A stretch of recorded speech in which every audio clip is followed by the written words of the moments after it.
அனைவருக்கும் வணக்கம். இன்னைக்கு சட்டசபை முதல் நாள் முடிஞ்சிருக்கு. அதில் என்னெல்லாம் நடந்துச்சு அப்படிங்கிறத நம்ம போன வீடியோவில் பார்த்தோம். வெள்ளை அறிக்கை வந்திருக்கு. அதை பற்றின விவாதம் நாளைக்கு நடக்கும் அப்படின்னு நம்ம எதிர்பார்ப்போம். இது வரைக்கும் சட்டசபையை இப்போ இந்த வீடியோ பார்த்துட்டு இருக்க நீங்களாகவே இருக்கட்டும், நானாகவே இருக்கட்டும், சட்டசபையை இவ்வளோ ஆர்வமாக எப்போ சட்டசபை வரும், அங்கே விவாதம் எப்படி நடக்கும், ஆளுநர் இப்படி தான் உரை வாசிப்பாரா, அதில் தமிழ்தாய் வாழ்த்து பாடுவாங்களா இல்லை தேசிய கீதம் அடுத்து பாடுவாங்களா அப்படிங்கிறத நம்ம என் வயசுக்கு நான் இன்றைக்கி தான் ஃபுல்லாக பார்த்தேன். இன்னுமே சொல்லப்போனால் நிறைய பேர் அப்படி தான் இருந்திருப்பீங்க.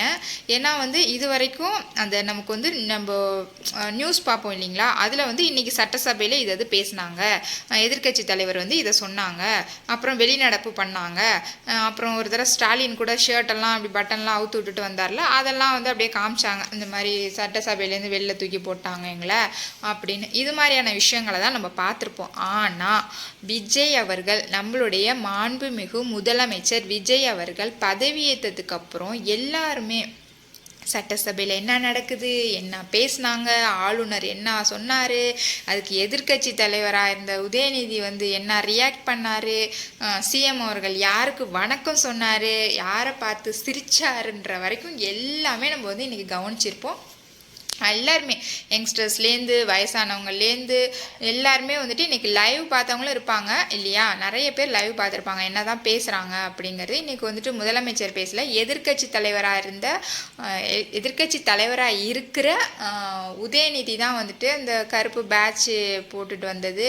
அப்புறம் கதறல் சத்தம் கேட்குதா, கேட்குது, நீங்கள் எப்போதும் ஒரு 35 நாளாக நீங்கள் கதறீங்கல்ல, உங்கள் தோல்வி வந்ததுக்கப்புறம் அந்த கதறல் சத்தம் எங்களுக்கு நல்லாவே கேட்குது அப்படிங்கிற மாதிரி தான் இருந்துச்சு பார்த்த எல்லாரோட மைண்ட் வாய்ஸும். ஏன்னா தினம் மேடை போட்டு இப்படி தான் ஜெயித்தாங்க, அப்படி தான் ஜெயித்தாங்க, ரீல்ஸில் ஜெயித்தாங்க, இவங்களை மக்கள் நம்பிக்கை இல்லை, இன்னும் 3 மாதத்தில் தாவேக்கா மக்களே வீட்டுக்கு அனுப்பிடுவாங்க, மக்களுக்கு இவர் நல்லதே செய்யலை, இவர் கொடுத்த வாக்குறுதியை கொடுக்கல, இவர் அறிக்கை நலத்திட்டம் எதுவுமே, அதுவும் ஏடிஎம்கேல இருக்கு முன்னாள் முதலமைச்சர் எடப்பாடி அவர்கள் சொல்கிறாங்க, இன்றைக்கி ஆளுநர் உரை மட்டும்தான் இருக்கும்னு அவங்களுக்கு தெரியும். அவங்க முதலமைச்சராக இருந்திருக்காங்க, இவ்வளோ நாளாக கட்சியிலையும் இருக்காங்க.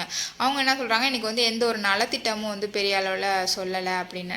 அநேகமாக நாளைக்கு தான் அது நலத்திட்டம் என்னெல்லாம் இருக்குது அப்படிங்கிறத சொல்லுவாங்கன்னு நினைக்கிறேன்.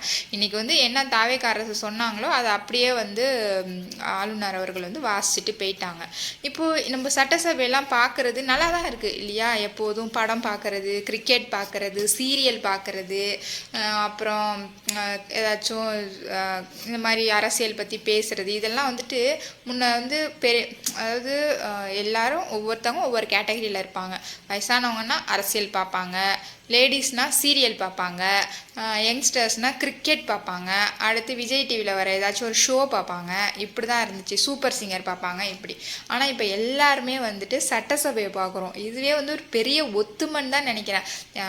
ஆளுங்கட்சியை ஆதரிக்கிறவங்களும் பார்ப்பாங்க, எதிர்கட்சியை ஆதரிக்கிறவங்களும் பார்ப்பாங்க, எதிர்கட்சி எப்படி செயல்படுதுன்னு அவங்க பார்ப்பாங்க, ஆளுங்கட்சியை ஆதரிக்கிற நம்மள மாதிரி உள்ளவங்க சிஎம் எப்படி பேசுகிறாங்க அப்படிங்கிறத பார்க்கவும் ரொம்ப ஆவலாக இருக்கும்னு வச்சுக்கோங்களேன். இதுவே ஒரு பெரிய மாற்றம் இல்லைங்களா.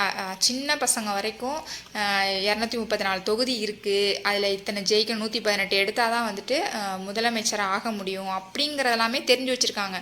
ஒரு 10 வயசு பிள்ளைகிட்ட கூட இதெல்லாம் தெரியுது. அது இந்த ஒரு வாரம் விஜய் அவர்களுக்கு 107 இடம் தான் இருந்துச்சு, அந்த 118 இடம் வரலங்கிறது எல்லாருக்குமே தெரியுது. அப்போ 118 இருந்தால் தான் தமிழ்நாட்டில் அரசு அமைக்கலாமா, ஆட்சி அமைக்க முடியுமா அப்படிங்கிறதெல்லாமே தெரிஞ்சுக்கிட்டாங்க. இது எல்லா கிரெடிட்டுமே விஜய் அவர்களை மட்டும்தான், மாண்புமிகு முதலமைச்சர் விஜய் அவர்களை மட்டும்தான் சாரும். இது உண்மைதான் இல்லைங்களா. அப்புறம் இப்போ நிறைய பேர் கட்சியில் ஜாயின் பண்ணுறாங்க. அதாவது தாவேக்கா கட்சி ஆரம்பித்தப்போ எல்லாருமே ஒரு காமெடியாக தான் பார்த்தாங்க. ஓ கட்சி ஆரம்பிக்கிறாரா, ஆரம்பிக்கட்டும், என்ன 10ஓட 11 அத்தோட இது ஒன்று அப்படி தான் எல்லாருமே நினச்சிக்கிட்டு இருந்தாங்க. ஏன்னா எல்லா நடிகர்களும் கட்சி ஆரம்பித்தாங்க. ஸோ அந்த வரிசையில் இவரும் கட்சி ஆரம்பிக்கிறாரு, என்னத்தை பண்ணிட போகிறாரு அப்படின்னு தான் நினச்சாங்க. பட் ஆனால் இவர் இப்போ ஆட்சியில் இருக்கார் இல்லைங்களா. கட்சி கூட்டணியிலே அதாவது ஆட்சியில் நான் கூட்டணி கட்சிக்கும் அமைச்சரவையில் இடம் தரேன், ஆட்சியிலையும் பங்கு அதிகாரத்துலேயும் பங்கு அப்படிங்கிற மாதிரி விக்ரமாண்டி அந்த கூட்டத்தில் கூட சொன்னாங்க. ஆனால் வந்து அவங்க யாருமே வரல. டிஎம்கேல இருந்தவங்க டிஎம்கேல இருந்தாங்க, ஏடிஎம்கேல கூட்டணி வைக்கிறாங்க இருந்தாங்க. மற்றபடி வந்து ஏடிஎம்கேவோட விஜய் அவர்கள் கூட்டணி வைக்க சொல்லி நிறைய பேர் ஃபோர்ஸ் பண்ணாங்க. ஆனாலும் விஜய் அவர்கள் வந்து என்ன பண்ணிட்டாங்கன்னா, நான் என்னுடைய பெருமை, எனக்கு எவ்வளோ பேர் ஓட்டு போடுறாங்க அப்படிங்கிறது தெரியட்டும், நான் ஜெயிக்கணும் தோக்கணும், என்னுடைய ஓட்டு பர்சன்டேஜ் என்னங்கிறத நான் தெரிஞ்சுக்கணுங்கிற மாதிரி இந்த எலெக்ஷன் நின்னாங்க எல்லாருமே. அதாவது அரசியல் விமர்சகர்களாகட்டும், பத்திரிகையாளர்களாகட்டும், நியூஸ் சேனல் ஆகட்டும், எல்லாருமே வந்து விஜய் அவர்கள் வந்து ஓட்டை பிரிப்பாங்க. 15%, அதாவது கரூருக்கு முன்னாடி வந்து 20% ஓட்டு வரும் அப்படின்னு சொல்லிட்டு இருந்தாங்க. கரூர் இன்சிடென்ட் நடந்ததுக்கப்புறம் 15% தான். அப்புறம் அவங்க அந்த சங்கீதா அவர்கள் வந்து அவங்க மனைவி சங்கீதா வந்து விவாகரத்து கொடுத்தாங்க இல்லைங்களா, டிசம்பரில் நினைக்கிறேன். அந்த டைமில் வந்து இன்னுமே வந்து லேடிஸ் ஓட்டெல்லாம் குறைஞ்சிருச்சு. ஸோ வந்து இப்போ இன்னுமே வந்து அவங்களுக்கு 12% தான் இருக்கும். 12லேருந்து 15% வந்து டிவிகே விஜய் அவர்கள் வந்து வாங்குவாங்க. அப்புறம் வந்து த்ரிஷா வளைச்சிக்கிட்டு ஒரு கல்யாணத்துக்கு வேற போனாங்க இல்லையா, அது வந்து பெண்கள் மத்தியில் உண்மையாகவே வந்து ஒரு அதிருப்தி தான்.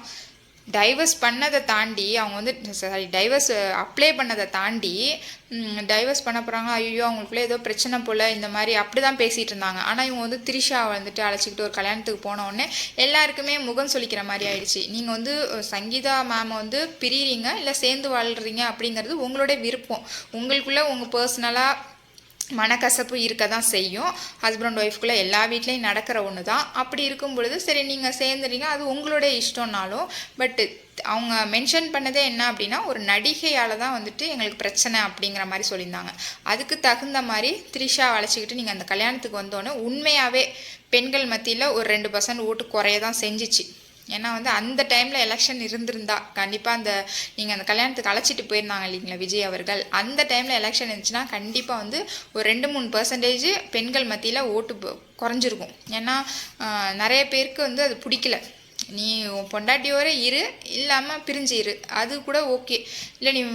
ஆனால் வந்து இந்த மாதிரி இந்த நடிகையை வந்து உங்களோட வச்சு பார்க்க யாருக்குமே விரும்பலை. ஏன்னா எல்லாருமே அவங்களோட வீட்டு பையன், என் பையன், என்னோட அண்ணன், என்னோட தம்பி, என்னோட மாமா, இப்படி தான் வந்துட்டு விஜய் அவர்களை பார்த்தாங்க. இப்பயுமே வந்து இவங்க முதலமைச்சராக இருந்தாலும் இப்போ நடிகையெல்லாம் போய் அவங்கள சந்திக்கிறப்பெல்லாம் பார்க்கும் பொழுது என்ன நம்மளை அண்ணனை வேலை செய்ய விடாமல் இவங்க போய் தொந்தரவு பண்ணுறாங்களே அப்படி தான் தோணுது. இவங்கெல்லாம் ஏன் இப்படி போய் சந்தித்து தொந்தரவு பண்ணுறாங்க அப்படி தான் தோணுது. இதே வந்து ஸ்டாலின் அவர்களை வந்து யாராச்சும் சந்திச்சாலும் நம்ம கண்டுக்கவே மாட்டோம், யாரை பார்த்துருக்காங்க போல் அப்படி தான் இருக்கும். பட் இன்றைக்கி டெய்லியுமே வந்து யாராச்சும் நடிகர்கள் போய் மீட் பண்ணுறது, நடிகர்கள் போகிறது. இப்போ அடுத்து குஷ்பு வீட்டில் வேறு கல்யாணம்னு சொல்லி பத்திரிகை கொடுத்துருக்காங்க. கடவுளே, அதில் போய் எந்த ஒரு அசம்பாவிதமும் நடந்துடக்கூடாது. ஏன்னா த்ரிஷா அழைச்சிக்கிட்டு அந்த கல்யாணத்துக்கு போனாருன்னா இவங்க எதிர்கட்சியெல்லாம் இப்போ வந்து என்ன கிடைக்கும் வெறுவாயை மென்னுக்கிட்டு இருக்காங்க, அதுக்கு அவள் கிடைச்ச மாதிரி ஆகிடும். அந்த தப்பை மட்டும் பண்ணிடாதீங்க. நீங்கள் சங்கீதா மேமோட சேர்ந்து வாழணும், அதாவது விஜய் அவர்கள் வந்து சங்கீதா மேமோட சேர்ந்து வாழணும் அப்படிங்கிறதான் எல்லாருமே நினைக்கிறோம். பெண்கள் மத்தியில் அது ஒரு பெரிய ஒரு எதிர்பார்ப்பாகவும் இருக்குது. அதான் உண்மையும் கூட. ஒரு குடும்பமாக நீங்கள் வரும்பொழுது பார்க்க நல்லாயிருக்கும், பட்டு த்ரிஷாவோட வரும்பொழுது பார்க்க நல்லா இல்லை, இதுதான் உண்மை. சரி, அடுத்து அதனால இந்த மாதிரி ஓட்டு வந்து கம்மியானுச்சு அந்த டைமில். ஆனால் நீங்கள் கடைசியாக அந்த பிரச்சாரம் பண்ண ஸ்டார்ட் பண்ணிங்க தெரியுமா, அப்போ வந்து அப்படியே ஹை ஆகிடுச்சு ஓட்டு. உண்மையாகவே வந்துட்டு உங்களுக்கு கூடின கூட்டம், திருநெல்வேலியிலலாம் அவ்வளோ கூட்டம், கோயம்புத்தூரில் எல்லாத்தையும் பார்த்தவங்களுக்கு வந்துட்டு ஒரு ஹைப்பாக இருந்துச்சு. நீங்கள் வந்து இந்த சனிக்கிழமை பிரச்சாரம் பண்ணுறது அதெல்லாம் தாண்டி நீங்கள் கிரவுண்டுக்கு வரும் பொழுது மக்களுக்கு வந்து ஏதோ ஒரு நல்லது செய்ய ஒருத்தர் வந்துட்டார், எங்களுக்கு இந்த டிஎம்கே ஆட்சி ஏடிஎம்கே ஆட்சியெல்லாம் பிடிக்கல, அதனால் நீங்களாச்சும் வந்து எங்களுக்கு ஏதாச்சும் ஒரு நல்லது செய்யுங்க அப்படிங்கிற மாதிரி ஒரு மனநிலைக்கு வந்துட்டாங்க. அந்த சங்கீதா மேம் மேட்ரு, இந்த த்ரிஷா மேட்ரு அதெல்லாம் வந்து மறந்துட்டாங்க. அதான் உண்மை. உங்கள் மேலே ஒரு அந்த டிசம்பர் ஜனவரியில் இருந்த இது வந்துட்டு அந்த எலெக்ஷன் டைமில் மாறிடுச்சு. எல்லாருமே வந்துட்டு சரி நம்ம அண்ணனுக்கு நம்ம ஓட்டு போடணும், நம்ம தம்பிக்கு ஓட்டு போடணும், நம்ம பிள்ளைக்கு போடணும் அப்படிங்கிற மாதிரி லேடிஸ் ஓட்டு எல்லாமே உங்களுக்கு தான் வந்திருக்கு. நீங்கள் கூட கோலம் போட சொல்லியிருந்தீங்க, விஜய் அவர்கள் வந்து கோலம் போட சொல்லியிருந்தாங்க. ஆனால் வந்து யாரும் கோலம் போட முடியல. ஏன்னா வந்து வீட்டில் இருக்கிறவங்களே வந்து நிறைய பேர் வந்து டிஎம்கே ஆதரவாளராக இருப்பாங்க. ஸோ வந்து கோலம் போட்டால் வீட்டில் சண்டை தான் நடக்கும்னு சொல்லிட்டு யாரும் போட்டிருப்பாங்க, சில பேர் போட்டிருப்பாங்க, நிறைய பேர் போடலை. ஆனால் ஓட்டு போடுற இடத்துல போய் யாருக்கு போடணுமோ போட்டாங்க, அதான் உண்மை. இப்போ நீங்கள் ஜெயிச்சிட்டிங்க. அப்போ வந்து எந்த ஒரு கூட்டணி கட்சியுமே தாவேகா அரசுக்கு ஆதரவு தெரிவிக்கவே இல்லை. தாவேகா வந்து பிஜேபியோட பி டீம்னாங்க. அப்புறம் திருமாவளவன் அவர்கள்லாம் வந்துட்டு பிஜேபி பெத்தெடுத்த பிள்ளையா அந்த மாதிரி ஏதோ சொன்னாங்க. இது மாதிரி எங்கே வந்து ஏடிஎம்கேயோட கூட்டணி போயிடுவாங்களோன்னு ஒரு பயம் இருந்துச்சு. ஏடிஎம்கேயோட போனால் இங்கே ஜெயிச்சிருவாங்களோ அப்படின்ற ஒரு இது இருந்துச்சு. அதனால் இவர் வந்து தனியாகவே நிற்கட்டும், தனியாக நின்று தோக்க போகிறாரு, ஓட்டை பிரித்தா 4 முனை போட்டி, ஸ்ரீமான் அவர்கள் வேறு இருந்தார் இல்லையா, ஸோ 4 முனை போட்டியில் நமக்கு தான் வந்து மெஜாரிட்டி கிடைக்கும், டிஎம்கே தான் ஜெயிக்கும் அப்படின்னு ஒரு ஆல்ரெடி 89 88 அந்த டைமில் வந்துட்டு அந்த மாதிரி ஜெயிச்சாங்களாம். ஸோ வந்து நமக்கு தான் வெற்றி வாய்ப்பு அதிகம் அப்படிங்கிற மாதிரி அவங்க ஒரு இருமாப்போடு தான் இருந்தாங்க. அதெல்லாம் நடக்கலை. நீங்கள் கடைசியாக விஜய் அவர்கள் கொடுத்தாங்க இல்லைங்களா ஒரு ஸ்பீச்சு சென்னையில், அந்த ஸ்பீச் பார்த்துட்டு எல்லாருக்குமே வந்துட்டு அடுத்து நம்ம இப்போவே எலெக்ஷன் வச்சு இந்த நிமிஷமே வச்சாலும் நம்ம டிவிக்கே தான் போட போகிறோன்னு சொல்லிட்டு போட்டாங்க. எல்லாம் வெளிநாட்டிலேருந்து வந்து போட்டாங்க. அது எல்லாமே வந்து ஓட்டு பர்சன்டேஜ் அதிகம் ஆயிருந்துச்சு. இதுவரை இல்லாத அளவுக்கு அதிகமானுச்சுனால எஸ்ஏஆரில் தான் ஆயிருக்கு. எஸ்ஏஆரில் வந்து நிறைய பேர் விடுபட்டுருச்சு. ஸோ வந்து இருந்தவங்க எல்லாரும் ஓட்டு போட்டிருக்காங்க, அதனால் ஓட்டு பர்சன்டேஜ் அதிகமாயிருக்கு அப்படின்னாங்க. அப்புறம் எக்ஸிட் போலில் வந்துட்டு ஆக்சிஸ் மை இந்தியாவை தவிர எல்லாரும் சொன்னது என்ன அப்படின்னா டிஎம்கே தான் ஜெயிக்க போகுது, அதுவும் 120லேருந்து 160 அப்படி 200 யாருமே நெருங்கலை அந்த மாதிரி இருந்துச்சு.